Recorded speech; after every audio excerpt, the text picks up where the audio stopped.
बच्चों आज मैं आप लोगों को समीकरण बताने वाला हूँ। ठीक है, क्या बताने वाला हूँ? ठीक है, समीकरण के बारे में आप लोगों ने सुना होगा पहले। तो समीकरण बनाने से पहले कुछ चीजों को मैं बताना चाहता हूँ।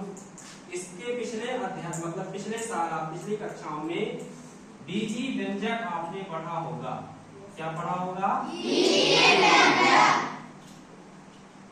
जैसे 2x + 1 ये क्या है? बीजी व्यंजक। अब इसमें x भी आ गया, अंक भी आ गए, है ना, एक आ गया। ये क्या है? इसको मैं पहले बता दूं, समझा दूं। तो x और ये अंक क्या है, इनको क्या कहते हैं? चर और अचर कहते हैं। तो चर राशियां क्या कहलाती हैं? x, y, z। चर राशियां वे राशियां होती हैं जिनका मान बदलता रहता है। जिनका मान क्या होता है? बदलता रहता है। अच्छा ये बताओ, गैया को चारा चरते हुए देखे हो आप?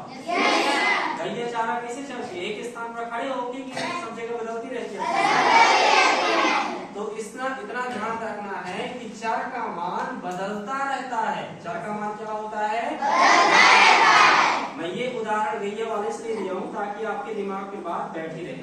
तो चर राशियां वे राशियां होती हैं जिनका मान बदलता रहता है। अच्छा, इसे प्रदर्शित किससे करते हैं? अंग्रेजी वर्णमाला के अक्षर x, y, z, ABC से प्रदर्शित करते हैं। ठीक है, इनका मान हमेशा बदलता रहता है। हर समीकरण में x का मान कुछ और होगा, अगले समीकरण में x का मान कुछ और आएगा। ठीक है, तो इसे अंग्रेजी वर्णमाला के अक्षर x, y, z से प्रदर्शित करते हैं। कुल मिला के A से लेके Z तक के अल्फाबेट से इसको प्रदर्शित करते हैं। जरूरी नहीं कि x, y, z ही हो, T भी हो सकता है, A भी हो सकता है, B भी हो सकता है, C भी हो सकता है। और अचर राशियां क्या कहलाती हैं? जिनका मान नहीं बदलता। जिनका मान नहीं बदलता उसे अचर राशि कहते हैं। जैसे कि 1, 2, 3 डैश। अच्छा ये बताओ, 1 का मान क्या 2 हो सकता है? नहीं। 2 का मान क्या 4 हो सकता है? नहीं हो सकता। मतलब इनका मान नहीं बदलता, इसलिए ये क्या है? अचर राशियां हैं। अब एक मैं समीकरण बनाता हूँ। समीकरण देखो, एक ये तराजू है। तराजू में क्या प्रदर्शित कर रहा है? तराजू में 2x - 3 और यहाँ 7 लिखा हुआ है। अच्छा, यहाँ कोई चिन्ह ही नहीं लगा, तो ये बराबर का ये इसके पलड़े हैं। पलड़े में ये बराबर का चिन्ह मतलब समीकरण नहीं है। मतलब समीकरण को बनाने के लिए बीच में बराबर का चिन्ह लगाया जाता है। जैसे मान लो 2x - 5 = 7। अब ये एक समीकरण है। ये क्या है? समीकरण। क्यों समीकरण है? क्योंकि इसमें 2 पक्ष आ गए और बीच में किसका चिन्ह आ गया? समता का चिन्ह आ गया। 7 इसमें क्या होगा? अचर राशि होगी।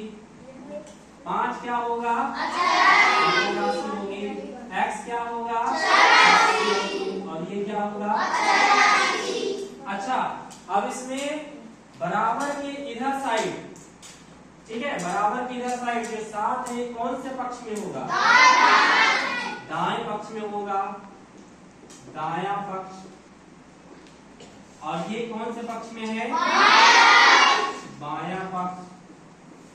देखो, इसे संबंधित मैं एक तराजू आप लोगों के लिए बना के आया हूँ, DLM बना के आया हूँ।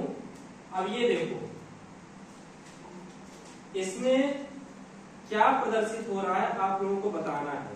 ठीक, हाँ, इसमें क्या है बताइए? 2x - 7 और यहाँ क्या है? यहाँ क्या लिखा हुआ है? अच्छा, बराबर का चिन्ह के रूप में मैंने क्या है? तराजू बिल्कुल बराबर, यानी दोनों पलड़े इसके बराबर है। इसका मतलब यह एक समीकरण को प्रदर्शित करता है। अच्छा, बराबर हम इसको यदि मानेंगे तो बराबर की इधर साइड कौन सा पक्ष कहलाएगा? ये वाला दायां पक्ष। और ये वाला कौन सा कहलाएगा? अच्छा, एक और ये देखो ये क्या लिखा हुआ है, ये भी क्या एक समीकरण है, क्योंकि इसमें चर राशियां भी हैं, अचर राशि है और बीच में चिन्ह है। ठीक है, तो इस प्रकार से समीकरण को हम समझते हैं और हल करते हैं। ठीक है, अब देखिए इसमें चर राशि भी है, अचर राशि भी है, बराबर की इधर साइड ये दायां पक्ष है और बराबर की इधर साइड ये क्या है, समीकरण को हल करने से पहले इस बात का ध्यान रखना चाहिए कि जब एक पक्ष से दूसरे पक्ष में संख्याएं जाती हैं, पक्षांतरित होती हैं, तो उनका चिन्ह क्या हो जाता है। अब देखिए मैं इस समीकरण को हल करता हूं। अब इसमें हमको मान किसका निकालना है ये बताओ, चर राशि का मान निकालना है। किसका मान निकालना है, चर राशि का मान निकालना है। तो 2x धन 5 बराबर 7। इसमें क्या करेंगे, x का मान निकालना है, तो 2x को इधर साइड लेंगे तो बराबर 7। अब ये 5 बाएं पक्ष में है, 5 दाएं पक्ष में आएगा, बाएं पक्ष से कहां जाएगा, दाएं पक्ष में, तो क्या हो जाएगा, क्योंकि इसका चिन्ह क्या है, तो क्या हो जाएगा। अब 2x बराबर 7 में से 5 घट जाएगा तो कितना आएगा, 2। अब x बराबर 2। अब 2 का x के साथ गुणा है, जब पक्षांतर होगा गुणा होता है तो बटे में आता है, संख्या क्या कैसी आती है, तो 2/2।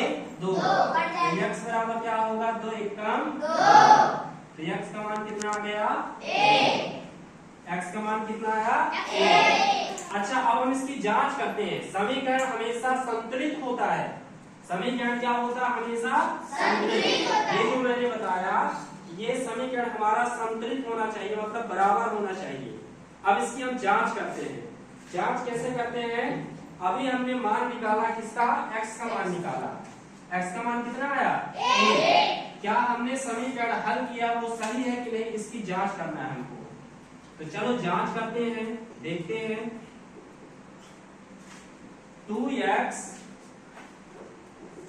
प्लस 5 बराबर 7, 2x धन 5 बराबर 7। तो x के स्थान पर क्या रखेंगे हम मान, धन 5 बराबर 7, 2 एकम 2 धन 5 बराबर 7।